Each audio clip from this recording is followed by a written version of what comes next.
When a substance is reacting with air, it completely gets burned and it will liberate heat, and this reaction we call it as the enthalpy change which is taking place during the process of atomization. We call it as enthalpy of atomization. Delta CH0 is 1 by 4 delta AH0. For every bond, if you are telling what is the amount of energy required to break it, that is called as bond dissociation enthalpy.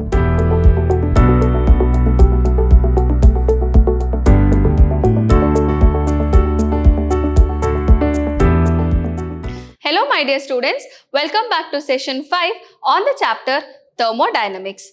Last class we studied about the measurement of delta U and delta H using calorimeter, and also we learned about thermochemistry. That is, we learned about enthalpy of a reaction, chemical reaction, and also we learned about enthalpy of formation. Now today we learn about the enthalpy of different types of reaction. First we have the standard enthalpy of combustion, and the symbol is delta CH0. Okay. Now what is combustion reaction? When a substance is reacting with air, it completely gets burned and it will liberate heat, and this reaction we call it as combustion reaction. For example, we have carbon is reacting with oxygen, form carbon dioxide is combustion. Glucose with oxygen giving carbon dioxide and water is also a combustion reaction. Now what is the meaning of standard enthalpy of combustion? It is defined as the change in enthalpy that takes place when 1 mole of a substance is completely burnt in air or oxygen at a given temperature. So if I take 1 mole of a substance and it is completely burnt in air, okay, to form whatever it is, but 1 mole of a substance I have taken and it is completely burnt in air at a particular temperature, then we call it as enthalpy of combustion. So here the enthalpy of combustion of carbon to form carbon dioxide is delta H minus 393.5 kilojoules. So much of heat is liberated. Same way, even glucose with oxygen gives carbon dioxide and water, and delta HC is minus 2802.0 kilojoule per mole. Okay. So much amount of heat is liberated when 1 mole of glucose is undergoing combustion. Next one is enthalpy of atomization. What is atomization? You are getting atoms from molecules. We call it as formation of atom or atomization. And the enthalpy change which is taking place during the process of atomization, we call it as enthalpy of atomization. But of course, there are some criteria here. We'll see the definition. It is the enthalpy change on breaking 1 mole of bonds. How many moles of bonds you have to break? 1 mole of bonds completely to obtain atoms in the gaseous phase. So what is it? You're taking the molecule, you're breaking the bond, and you're getting the atoms in which phase you have to get? In the gaseous phase you have to get. And during this process, whatever change in enthalpy is happening, that is called as enthalpy of atomization. Now, the symbol for this is delta A you have to write H0. Okay. So, hydrogen gas I have taken. Hydrogen gas, if I take, between hydrogen there is 1 bond. So this 1 bond, when I break, it will get converted to 2 hydrogen atoms, and during that the amount of heat which is required is 435.0 kilojoule per mole. So for 1 mole of hydrogen gas to get converted into hydrogen atoms, we require so much amount of heat. Here heat is absorbed, okay, because every time remember, for a breakage of the bond, we need energy. Okay. For formation of the bond, the energy is liberated. Okay. Usually, this is what happens during the chemical reaction. Same way, sodium is in the solid state, but it is getting converted into the gaseous state. It is in atomic state itself, but it is in the solid state getting converted into the gaseous state. Then also we can tell it is about atomization, and 108.4 kilojoules per mole is heat is required. I hope you have understood this. Next one is bond enthalpy. Symbol is delta bond H naught. Okay. The bond dissociation enthalpy is change in enthalpy when 1 mole of the covalent bonds of the gaseous covalent compound is broken to form the product in the gaseous phase. So you have to take the covalent compound in the gaseous phase, break its bond to get the atoms also again in the gaseous phase. Then we call it as what? Bond enthalpy. Now there are two different terminologies which we use during bond enthalpy. That is bond dissociation energy and mean bond enthalpy. Now if I take a diatomic molecule, okay, you're taking a diatomic molecule. In this one you can take hydrogen. Hydrogen gas is getting converted to hydrogen atom. This amount of heat which is required is equal to the heat of atomization or enthalpy of atomization, because you're converting hydrogen here, you're breaking 1 mole of the bond to get the atoms, isn't it, in the gaseous phase. It is exactly the same. Same way if you take chlorine gas you have Cl and Cl. You're breaking 1 mole of the bond to get chlorine atoms, and the amount of heat required is 242 kilojoules per mole. Same way for oxygen also, you're breaking 1 mole of double bond which is there, okay, and you require 423 kilojoules per mole.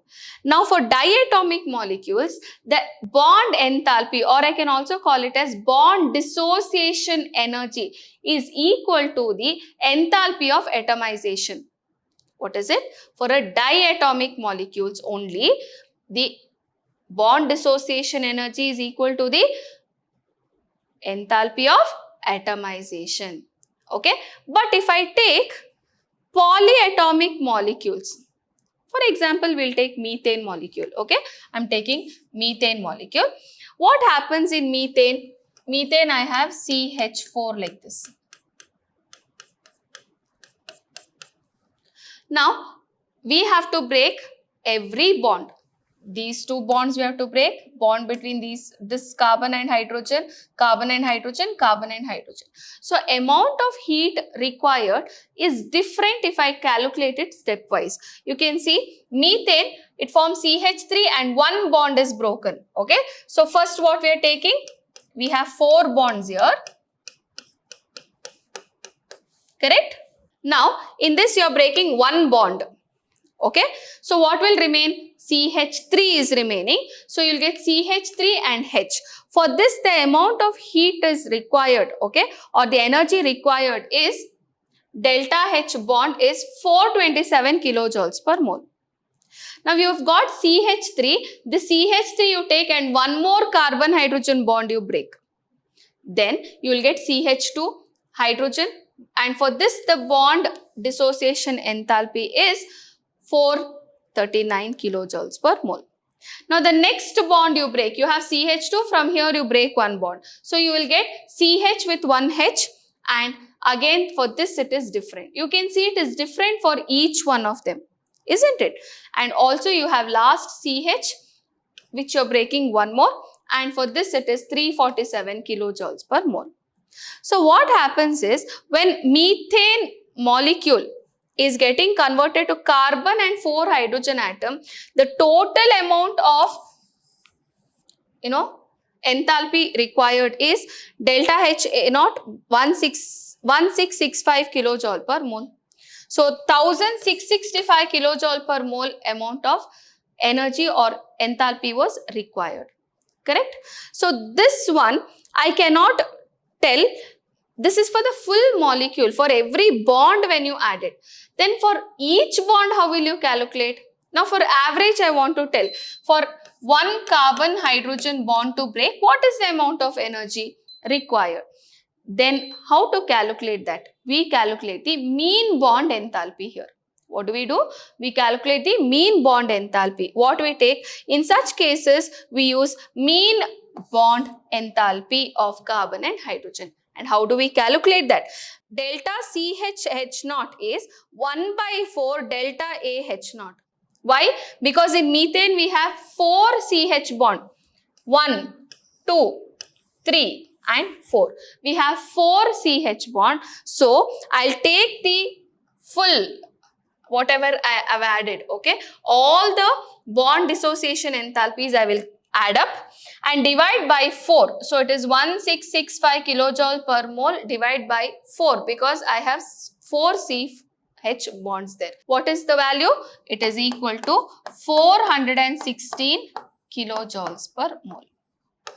So for every CH bond, mean bond enthalpy is 416 kilojoules per mole. Okay. So that's how we calculate the mean bond enthalpy in polyatomic molecules.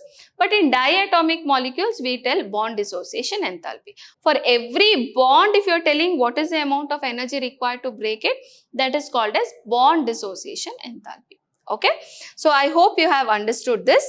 Next is lattice enthalpy. Next we have is lattice enthalpy or lattice energy. I have already explained this part in chemical bonding chapter, but once again I shall just revise this. The lattice enthalpy of an ionic compound is enthalpy change which occurs when 1 mole of an ionic compound dissociates to give into its gaseous ions. Okay. So what is it? For sodium chloride I will take. I have sodium, I have chlorine, sodium in the solid state. First, the sodium in the solid state should be converted into the gaseous state. So, to convert from the solid to gaseous state, we call it as sublimation. So, sublimation, I require so much energy. Okay. Next, once I have got in the gaseous state, I have to remove an electron from that. Removal of electron, we call it as ionization enthalpy. And the ionization enthalpy is so much, 496 kilojoules. Next, what will happen? Now, I have got sodium in the sodium ion in the gaseous state. Next, I'll take chlorine gas. Chlorine bond has to be broken. So, first it will go into the atomic state. So, dissociation is 122 kilojoules. Once I got in the gaseous state, it has to take up 1 electron to form chloride ion in the gaseous state, and the amount liberated is 349 kilojoules per mole. So, when I put sodium ion in the gaseous state, chloride ion in the gaseous state to put together to form the sodium chloride in the solid state, the amount of heat which is required, we call it as the lattice energy, delta H lattice. Now, how do we calculate that? Delta H lattice is nothing but it is the delta H formation, delta H of sublimation, delta H of dissociation, then we have ionization enthalpy and electron affinity. If I put all of these values together, I am going to get the lattice energy. Okay. So, this is what is the meaning of lattice energy. Now, why am I explaining this? If you understand only lattice energy, you will understand the enthalpy of solution. That is, enthalpy of solution is the symbol delta solution H naught it is.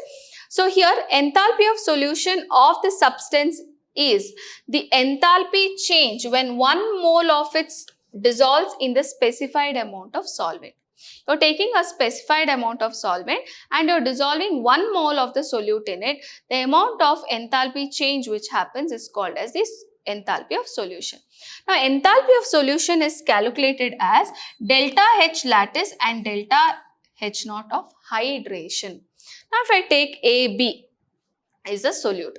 So, AB solute, when it undergoes or when I dissolve that, it gets dissociated as A plus ions and B minus ions in the solvent, correct? So, that is delta H solution. But how do I calculate that? First, what happens? AB will go to A plus in the gaseous state, B minus in the gaseous state. When this is added together and this is there, this is called as the lattice energy. Till here what we get, we call it as lattice energy. Once we get this, when they are undergoing hydration, that is when you are going to put it into water, the water molecules are going to surround that. That is called as the hydration enthalpy. So, when it is undergoing hydration, this is the amount of heat liberated or it is required, depends. Okay. So, when I add these together, I am going to get the enthalpy of solution. Okay. So, for most of the ionic compound, delta H solution is always positive And the dissociation process is an endothermic reaction. See, for the amount of heat required for the ions to get dissociated, to break when it goes into the solution, the amount of heat is always required. It is always required, not liberated, okay, because dissociation requires energy, okay. So it's always positive, and therefore the solubility of most salt in the water increases the temperature. So if you're increasing the temperature, the solubility will increase. But if the lattice energy is very, very high, then that substance will not dissolve in water at all. Okay, so that is about the enthalpy of solution. Next we have enthalpy change during the phase transformation. Now what is the meaning of phase transformation? Phase transformation means from the gaseous state to solid state, or the vice versa, solid state to the gaseous state. Okay, then we have solid state to the liquid state to the gaseous state. So if the phase is changing, then we call it as enthalpy change during phase transformation. First under that is enthalpy, standard enthalpy of fusion or molar enthalpy of fusion. Now what is this fusion? Okay, the enthalpy change that accompanies melting of 1 mole of a solid substance in the standard state is called as standard enthalpy of fusion or molar enthalpy of fusion. So take 1 mole of a substance and allow it to melt. So what is the amount of heat required for that is called as the enthalpy of fusion. Okay, so for water in the solid state, that is ice, to go into the liquid state, the amount of heat required is 6 kilojoules per mole at 273 Kelvin.